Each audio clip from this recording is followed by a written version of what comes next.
healthcare scheme a hianin voinia kan sei du chu MLF na changin cheng noi som kan bial tan ka tho don ni chu golden card nei lo mi har sa zual in riat chuan MLF na changin tiang a cheng noi somin cheng sang ni zanga chi khen tiang a chu ala dei lo thave atan thakhat lo kan on soitla kan chung kwa in kan thakhat lo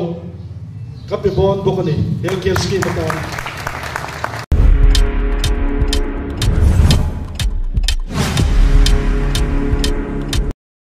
ole voin niriat May sang ni som ni panga minister ku e voting le chu abia ron ko in notice ngo pa khotlang aron theng chia tuna hian party tele block MHEP le unit frontal hang ho zong zong khanin party anlo ti ni VC chingben VC MHEP Ngopa branch fundraising Ngopa branch MHEP unit le zonu thalai ali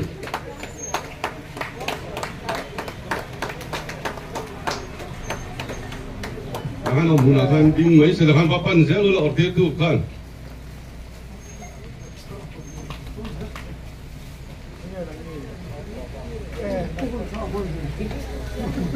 angka unit sang le zonu dan thalai team yang ini lain sungai nah lain parti itu kita min hian minister kan lo welcome ani bial tan le zoram pum tan na kan top chuwa ma la tu kwe rolling ni la kan chung tak seta ko chung hemi ko chung atanga zirlai ti chate exam ate kha kan pedon ani lompuina landin moi daughter of lal ko khai gangte kum sang ni somni pali tu sang ni somni panga sessiona HSLC examination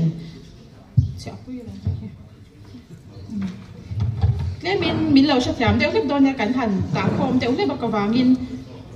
voina kan pek tur te hi mi pathum ni a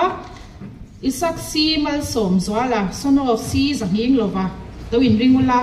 larin engi daughter of si lal nuna tile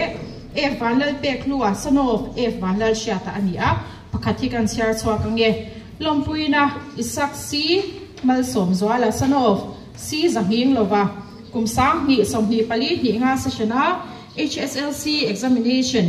LTM high school ngopa atanga first division ai pass hi alompuin ka chwang tak zet chi a khotlang le ramta na mi tangkai le chenfa kom ni turin ikal zel na tura du sakna ka hlana che F roading liana MLA lengtang AC ti ani a citation hian in lompuin cheng sang thum akeng telani isak si mal som zwala son of si zakeng lova lo chwak se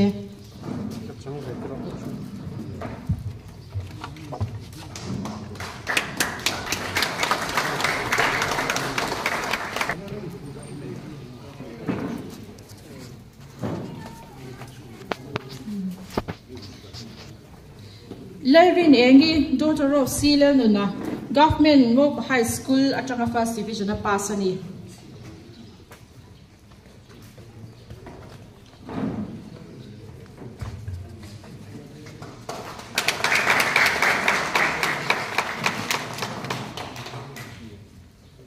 F Vanlal Beklua, son of F Vanlal Shiata, LTM High School, Ngopa, Atangin, First Division, Apasani.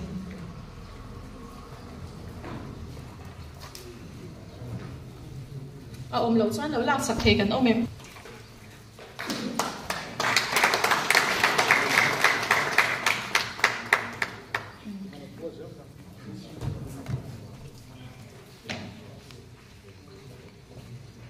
Kokon VC te kan om chuan Kokon High School atangin mal som zwali age lerem wa ti le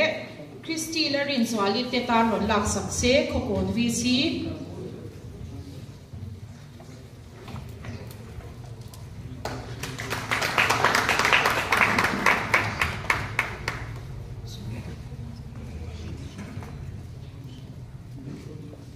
notice ko dung say kan omem o ko ai o ang point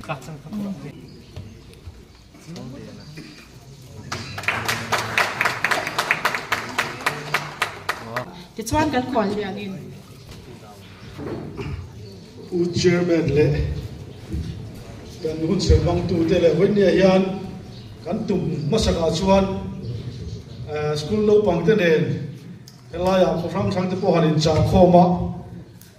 helai hol han khata han mo dong bari kan an diama ro chu ngai tuana kan thak le kal phung thar me pui sor kha kan ti bo kan tia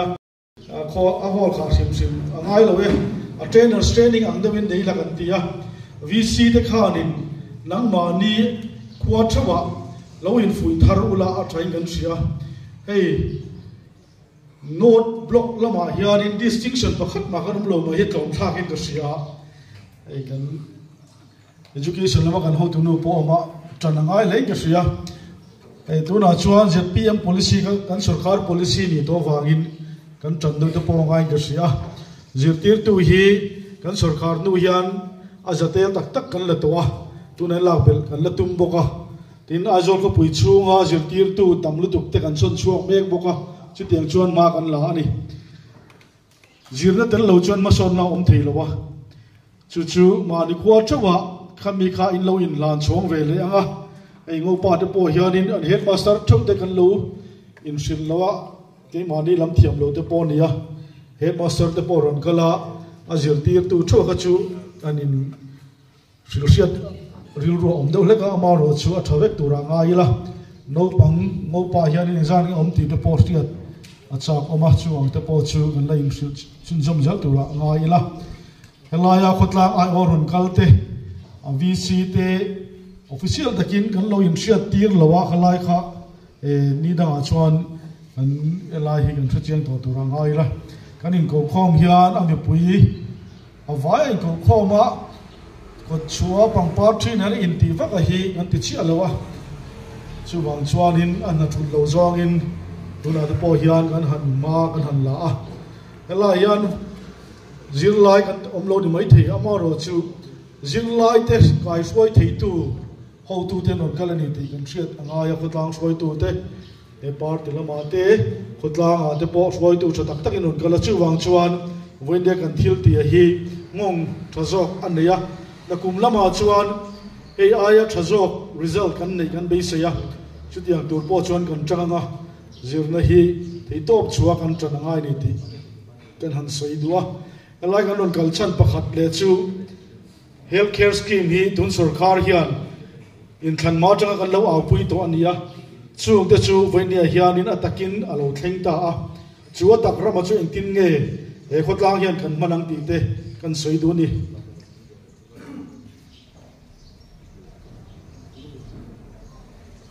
hey kan sarkar ma khan kan soi to a kan sarkar chuan kan tiang kan ti te kha helai po kan soya hey amingin electric ate minister turing kan ho tu ten min han ruwa da tling lo takin ma kan han la kan phak ang to ka thei top kan chua man lia lung le tangin xmla hi ron kal wang wanga lom thu te aron soya kan malak na te le malak to dan tur te mi ron sila tin midang te pon mi ron phone a chapo thu ne lo se in sarkar chu sarkar om to tram eng mozat ain tui khua le electric ma kan son hi lom om le mai ti te lom pui na te le minon fui na te kho sang atang ten kho eng moza atang ten minon phone loma lom om ka tia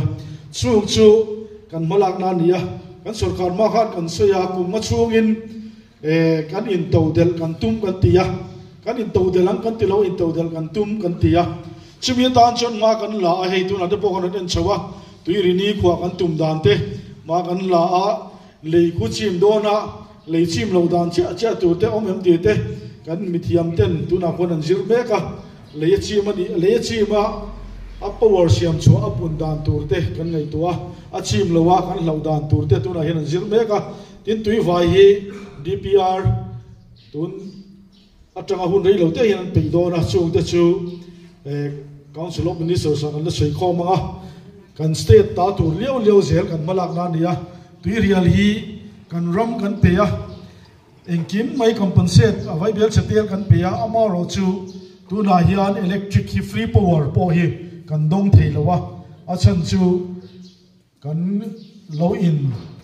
ma khwa dana dik lo fangin tu na chuan kan sarkar chuan kan malak na renga ke mani state ina za asum nga item avai kan nei thelo ni pon ti lo chuan balak ri lo ti te kan han sei kho mani chu tiang chuan ma kan la ni ti kan sei do he kan sarkar atangin ma kan la ni ai tun la ya lung lei lam te engka mo bo ro kan ma heng te po hi kan soya kan siam pon na soya video te po mo tur oma poisa te po kan pe ya ma kan la ni kan sei du chu is a PM angin min lo ngai sak lo ula party no pangte kan nia politician lo khom kan nia lela ma chuanin ama tanga kan injir tir dan ani boka collective leaders kan tia hey minister te amingin kan an niveya so da dam de patang te baira bia chang ten an kho electric om lo te mi an phone thina kan unit te yani thandem hian ngai ang reng kho baya e party da ka zo da ex minister kan chian te hote chu tiangin ke ni chu ka info tir ngai hlei le man tia ke ni a chuanin a kan info na e chol ni te hianin amingin tempula khwanin ko fana upa te kan niveya local officer ke mani chuanin zinga phone kan khoi me ulowa kan anin kho ma Sunday school kan nei tanga ko san committee te lo oma eng mo lo om thina chol ni hian phone hi ka khoi wak lo ni ti hi an selo yang chu an phone iwa indu ve an te ha rewat ne kha thiang te khanin kan in phone thina atha thawa ma ro chu kan sei du chu Council of Minister kan meeting lai te CM chair an noi chuanin phone la khi phal mi lo ni kan CM hianin sarkarin ma kan la sarkarin kan ramtan na kan thoka tunai thil poi mo hi om lo chung ko thila thina te le har sat na om ni lo chuanin phone ni khoi lo ram tur tia chu da chuan voi nia kan throi tur kan khom te poi kan sei du chu voi in on phone la kan lo lak lo ni chuan kan lak lo ni ti hi min hriat sak ve turin kan sei du a voi li voi nga te on phone no na kan han la chia thila mo kan han tia kan application kai lo bo em ti te ni a boi thang to lek thina ka tia ang ve la ka chu e zin ka ra yan hun kan nei a nuala na ka ga te po khanin in phone na hun mal ang chu ni ta ni thei se tin rem cha a te po ka thei chen chen kan call back chawa chunga chwanin sayang khanin meeting lak lo ama kan chair la ya lo thil sang lo bia ka hi a member ta ne na luam lo ang rei ko poka tun chu ma chwanin kan sarkar a chwanin meeting kan nei ne ma a chan chu a the tur chin le an na thok tur chin chuan kan malak dan tur hian riat vek kan duwa chu tiang tur chuanin ruam ban na department a depo ni danga officer ho meeting sar ke ni chu kan tel phagai ni alo tun sarkar a chu nei voi ni kan meeting tuwa tiam in chibai nol te pon mani khatiang khanin meeting hi kan wara chu nge chan kan ti chuan tu na depo tu ken zinga daria de ti vela tuiri ni kan thleng kha kan officer rol te chuan an lo thai rang viau mang to ni ai zo la tanga kalan nia an chuak ma viau ang ti kharin oma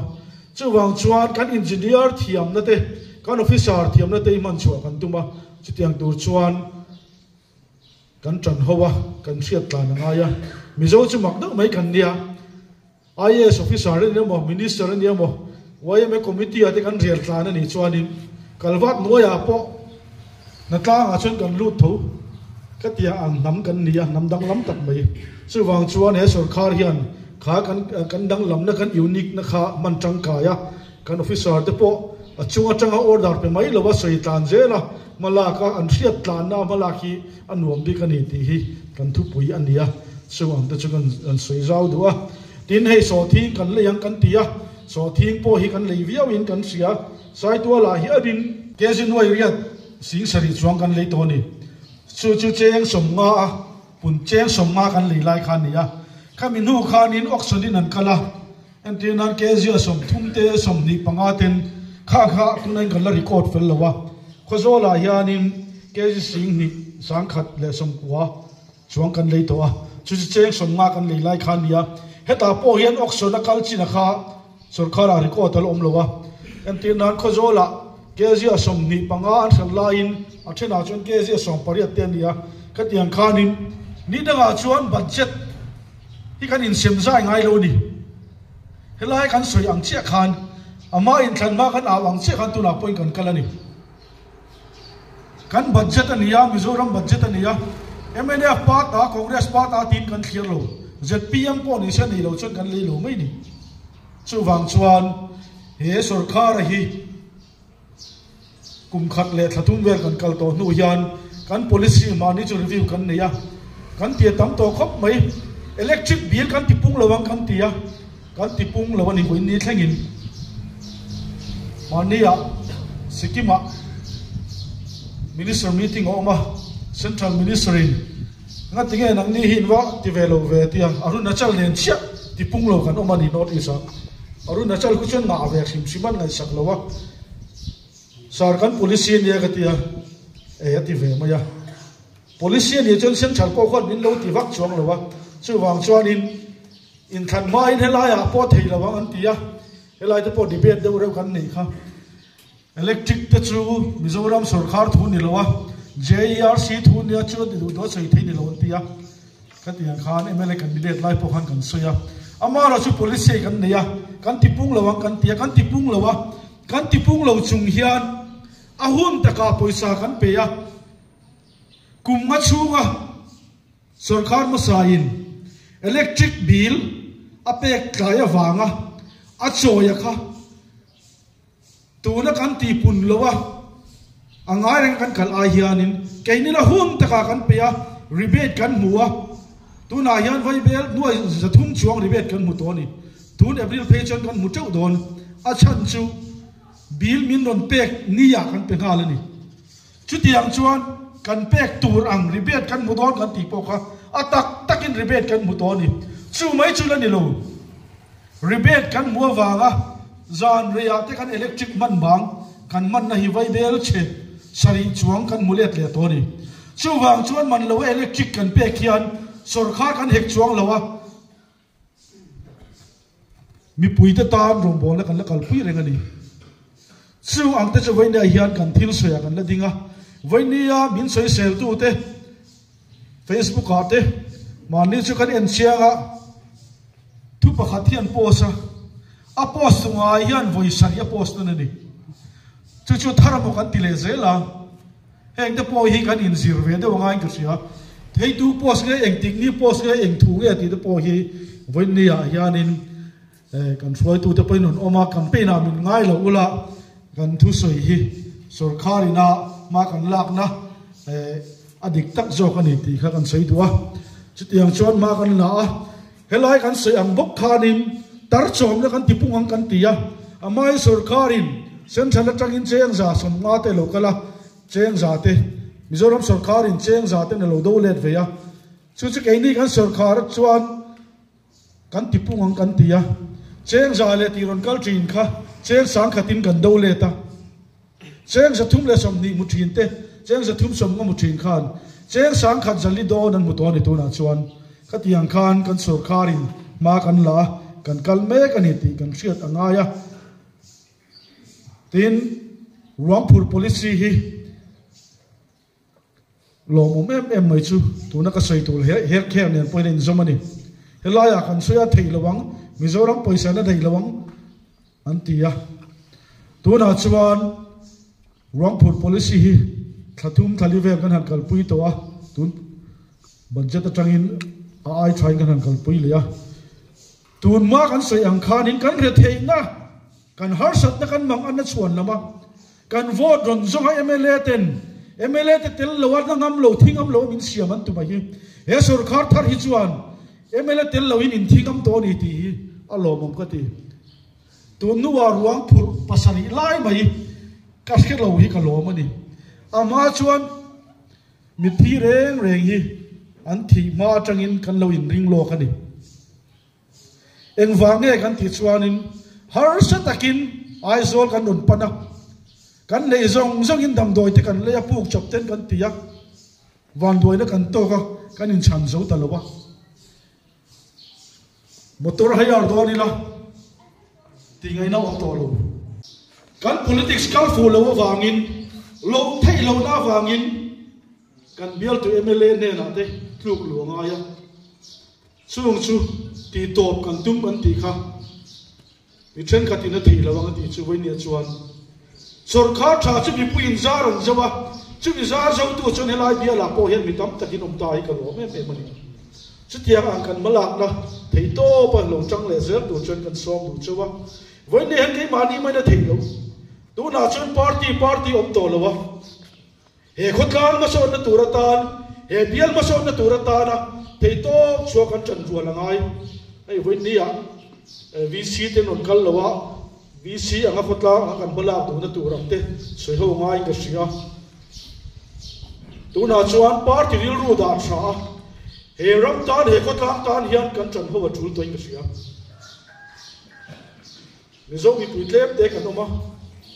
kan budget kan in sem zai dan tu kan soi ro wa tu na chuan kan soi ka takin kan mang ta chu ta chuan in than lai thei to pin tran kan la kha kan party in tran sem de ka chu wina chuan na top ta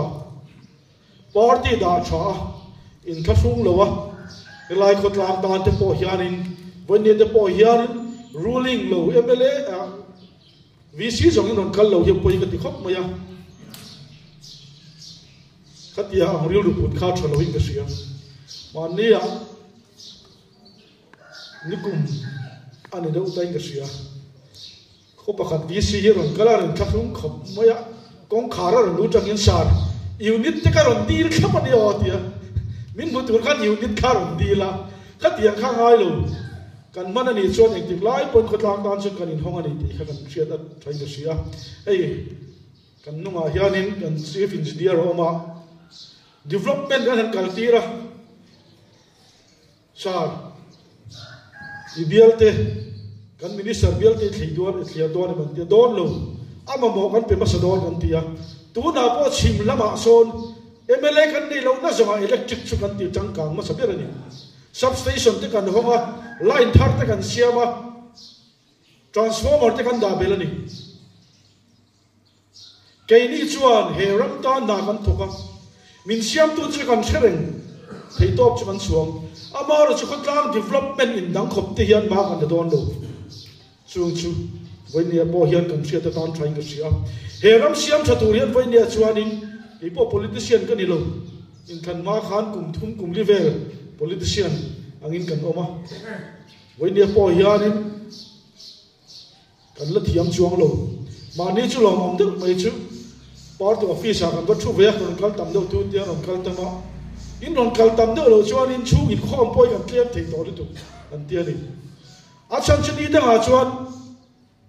in khan zo vele party office buk luaya an party in khoma chu thut thleng da bel te nga ya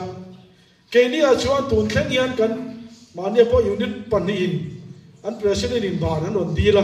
kan sarkar to a so thing chin te kan duwa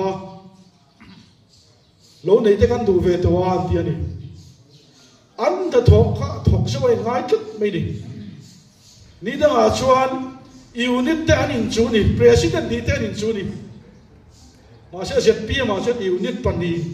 headquarters sa ban an on dila ni an om lo nan thang an yo me pakhat phe chu chu tiang ang chuan vai nia chuan he mal som na don theina tur nia kan riat tun ma unit president in na bu tam ti te ei ka lo em na chu kan block foi tu te na pakhat man la mulo te hi lo ka tia ni da chuan an ron chuak ma sa pia block president in a thoka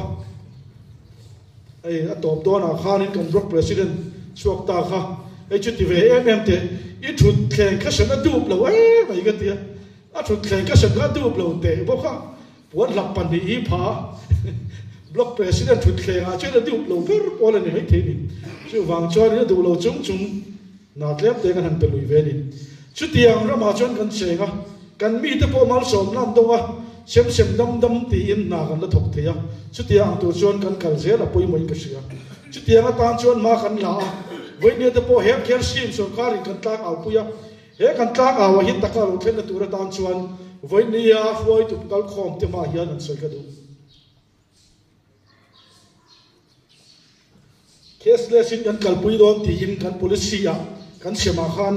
kan on sema सरकार में साखानी नीली थली दिसंबर नीली थेंखानी वाइबेल से सोमगा पली बानी चुचु मानिया पार्टी पखत ऑफिस चंगिन रुआ मन kan dei felvek antia amaro cho suma omia lo ruwa man na kasubino unzu ngai kanan sarkara hei kan rule veka hei mai hi ni lo kan sarkar tirin ke deposit a vai bel che ta asang te lo ma vai bel che zani somli chuang kanan rule ka la chu mai chu ni lowin pension an lo dream ve an pension a ka pension nga vai be nuai somli somga ka pension puya tia khatia an lo dream ve te kha mu thei lowin mi sa tam takan oma chu chu kan sarkar khanin sarkar ma sa khan kum nga chungin mi za sari le ti ver ati fela tun sarkar a hian mi sang ni chuang kan ti fel to ni pension do la te gp fund withdraw the po hit tun ma choni minister ji akher angaya tuna chon gp fund withdraw tu hian mi pakhat che kala je sakani angai lo ka te chupon a ti sak ram te de ka je sakat ta je sakani tun ma chon ba ni poisa sarkar lo to kinan da that po la chuak turin bial to minister te mla te recommend angai tuna chuanin andila a omani chon an pe mai omlo ni chon thalian tia thalian na mai chutiang chuan kan sarkar kan kalme kani chuta chuan health care scheme po sayang khanin tuna hianin sarkar na thoka tlema alok zual roi tu ten nen kan lai thlet yam lowa meeting an nei dona chuta po mania lekhan on chuade po kha thu de kluan lim lo de po ma chu chu vein ne kan roi tu ma kan sei du chu ni khata chen sang kha jariat limit om ti de po kha sarkarin limit kan siam mi alawa ariat chungchanga hianin private dam do in nen kan lai mi alawa amar kan sarkar ma changin kan zira state liana active ngan ti state te active ngan ti in kan la covid la ya dam do in lut number record atang kharin heti za thi lut ta an lut don ta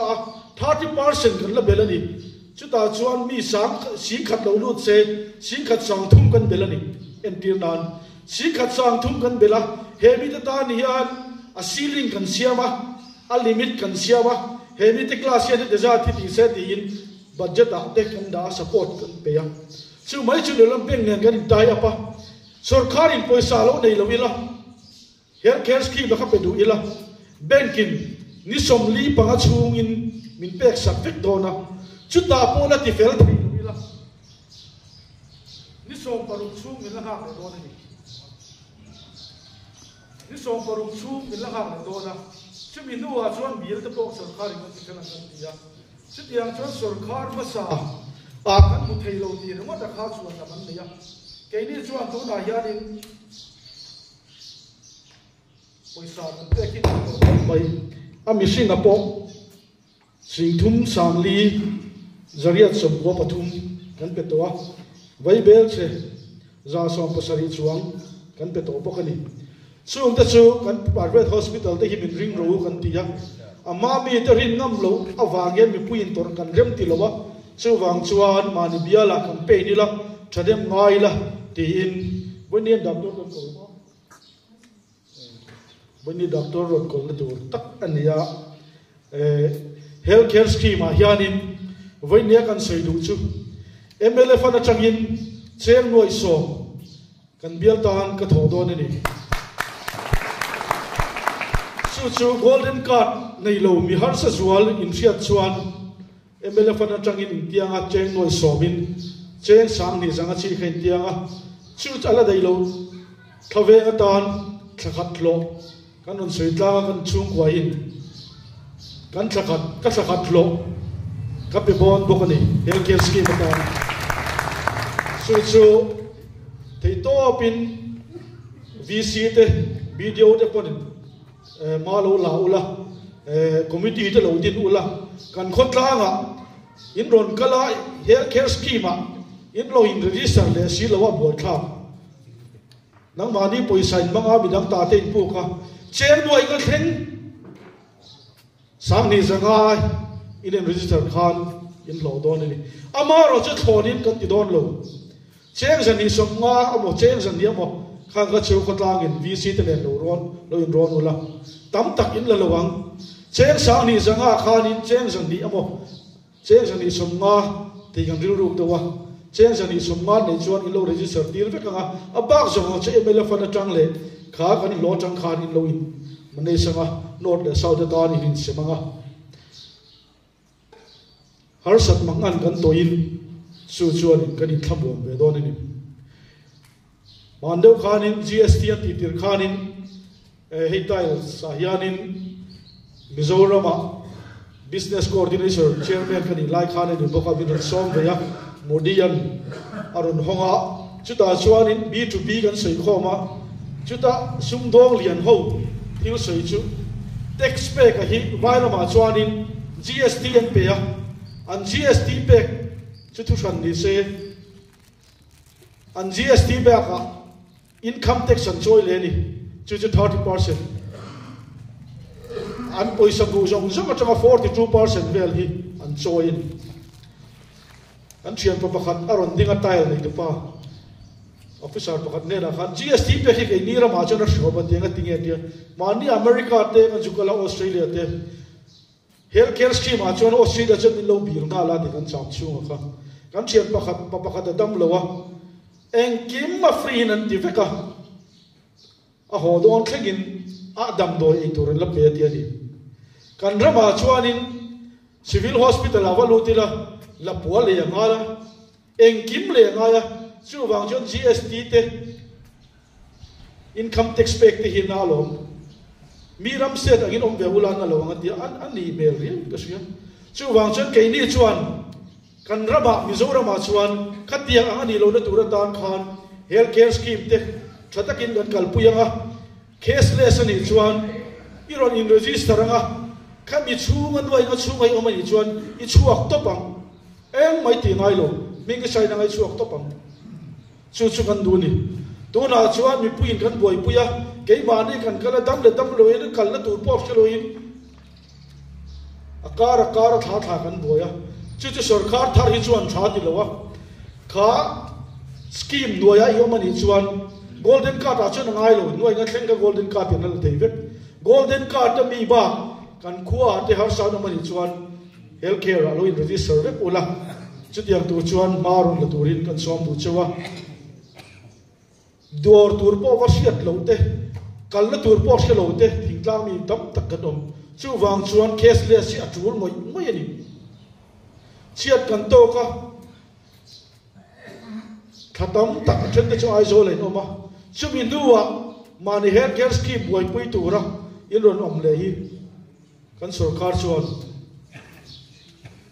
kan ngai ngam lowa har sa jok te ta na thian kan ni na tura tan ti in cashless in kan kalpuya tu na hian min do tu te om ma se min la se thiam lowa le la ma chuan kan tia mani a po kan palai tan in dora chiat ni fan tho a ngai ru kan tia kan sarkar na tok te po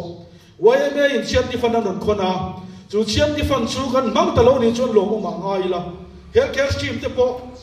lo atanga tira chuan 2% an tia kan tol zela voinia chuan in atlem to khop mai a percent a po tlem to chu tiang chuan tholom thwa in ngai ru kan tia federation te po tu na yan in bele dona kan sarkar na to ka te po hi lela ma chuan income tax choi lo wa income tax choi pay chuan in manli a delhi kan jukala kan mizo engineer pakhatin sar Mizoram ma chuan in ron choi chak om na chu income tax choi lo hi ne tia chuan IS officer pakhat ne kai koma Mizoram ko om chung jong khan kalon ka rul zo ka income tax ka choi ai tia ni chu tiang zong chu kan officer te le kan so kha do te man choi lawa text kan choi ve chun chu sang ni sanga chief secretary changa pion thlengin an kan choi ni chu wang chuan kan so kha do te po hian tu na hian kan bible kan en ang dawin kan lawa kan bu chi na te po hi a fai vek lawa a hui ron zong tur te kan bi thei te ta na kan da ve te poi ngai kan tia chutiang tur chuan voi na hianin than kan la voi ni a hianin kan thu ron che phak te le la sei chong le tur te po kha ni sei ula thai ka sia Mizoram dam do ina Mizoram a hian dam do in somin he healthcare scheme hi tu na ron pom to a vairama dam do in som ni palin kan healthcare scheme an som to a chu ang te chu nia Mizorama si to om lo pon vairama in thon te ani ti ka an sei do a